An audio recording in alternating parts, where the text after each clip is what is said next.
Today, I received spiritual word, but I messed up again. Jesus came to us, and I listened to Jesus' words with tears in my eyes. I said thank you, and it ended. When I tried to end the recording, I realized it hadn't been recorded. The same happened a while ago. I asked Jesus for a second chance, as before I was told that I dropped something golden from my hand and fingers. I dropped the treasure this time too. However, Elena had placed a receptacle below, and she had backed it up for me. So, I can convey Jesus' words to everyone. It's good that Jesus comes. It really lifts me up. I get really excited when Jesus comes. Thank you, and I apologize if I'm mistaken, but I believe the person who comes to me might be Jesus. I'm sorry if I'm wrong. Please enter Elena, the medium over there. Thank you very much for coming. May I ask for your name? I am Jesus the carpenter. Thank you very much for coming. Somehow, my feelings towards Jesus have become stronger. I called you, hoping you could share some words with me. Currently, the situation on earth is very tough. In times like these, I feel that we are heading towards increasingly difficult times. So, if you could share some words with me, it would be greatly appreciated. Thank you very much. Where I am now, it has become a place with snow and is very cold. Foxes come out, and coyotes too.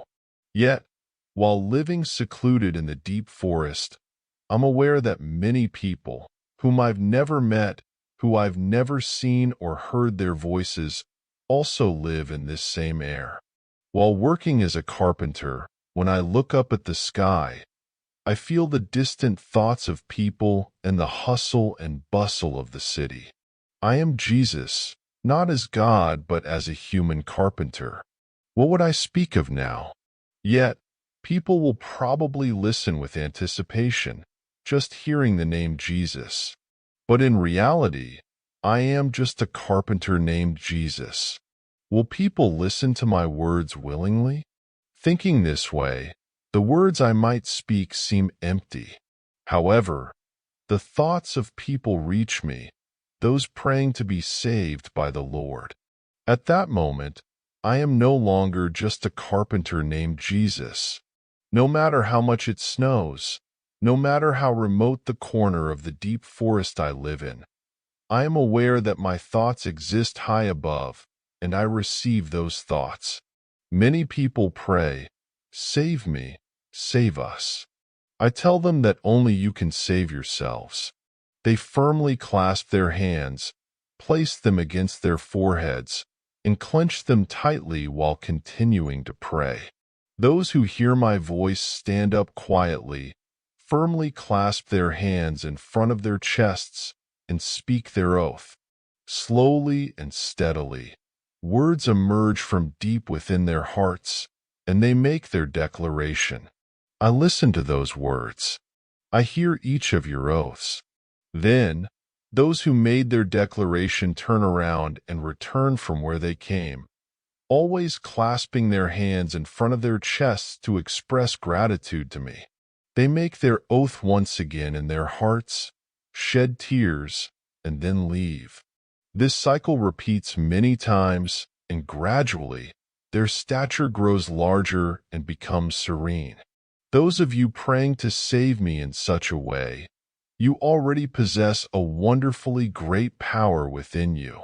Yet, you don't know how to unleash it, and you are at a loss. Without me doing anything, you unleash your own inner strength, achieving your dreams. I watch over you, no matter what happens, and witness the miraculous growth of your souls, becoming great beings. I have seen many people undergo such changes, express gratitude to God, and leave this place repeatedly. So, I can say that you save yourselves. That's what I say. My job is simply to watch over this. No matter how much you betray God, doubt, mock, and leave Him, you will return here one day, clasping your hands, shedding tears, apologizing, making an oath, shedding tears again, and expressing gratitude. I know that time will come, so I watch over you, no matter what happens. Whether it's in this life, the next, or even further in the future, it's the same to me. Please, realize the wonderfulness of the soul given to you by the Lord. When you realize this wonderfulness, I tremble with tears of joy. It always happens. So, please let me praise the miracles of the Lord. Amen. It feels like I've understood the essence of prayer, or the path to enlightenment. I now understand how we polish our souls, thanks to the words of Jesus. I want to continue conveying Jesus' words firmly, hoping that many people will understand the beauty of the soul, and that they will be pleased with the miracles from Jesus. I hope many will become like that too. Today, we truly received wonderful words directed towards us. Thank you very much. Yes, it was Jesus. I'm delighted, my heart trembles with joy. I'm grateful. The path to enlightenment becomes visible. I didn't realize there were such paths. There are various paths to enlightenment, you know. This method is wonderful, especially in these challenging times. When I was told I was Jesus the carpenter, I was taken aback, thinking, who could that be? It all started in a place where it snows, where foxes and coyotes come out. So, I was referred to as an unknown person. Elena, what form did Jesus appear in? In the first half, he appeared dressed much like a carpenter, wearing brownish trousers tied with a waistcord and a white shirt underneath. He wore trousers and looked like that.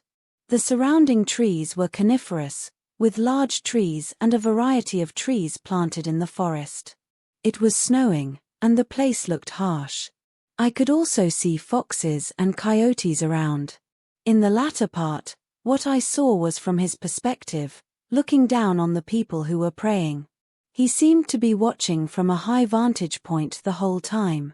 It wasn't as if I was looking at Jesus from my viewpoint, rather, I could see the praying people through Jesus' own eyes. It was a church with a high ceiling, and people were praying from long benches. I saw it as if looking down from around the area of Jesus' cross. It was quite an impressive church. For me, the scenery appears close up. When talking about people praying with their hands together, I can see their hands. And when they're brought to the forehead, I see that close-up part. I think that footage might also be included in this YouTube video. So, by cleansing your heart and imagining the footage, I believe Elena's envisioned images could be conveyed to everyone.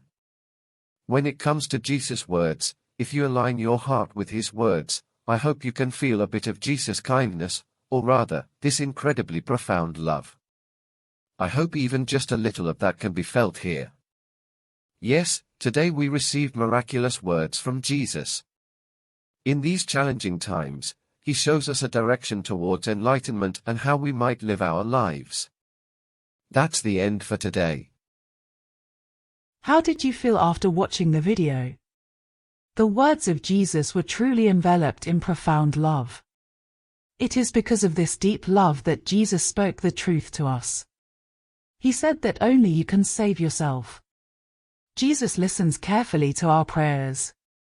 Those who hear Jesus' voice in their prayers hold their hands tightly over their hearts and utter words of commitment. Jesus hears those words. When we stand before Jesus again, we express our gratitude, pray, and utter words of commitment once more, and Jesus listens to those words. Through this repetition, we grow our souls and gradually become better human beings.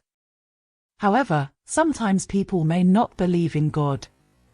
Yet, eventually, they come to believe, shed tears, apologize, pray, and utter words of commitment. Jesus says that such a time will surely come. What struck me deeply is that whether it comes in this life or the next, that day will surely come.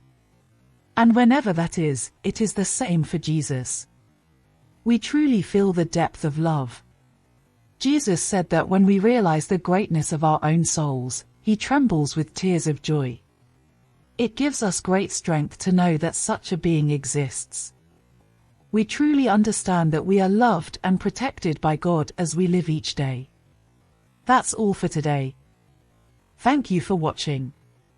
Please stay tuned for the next video.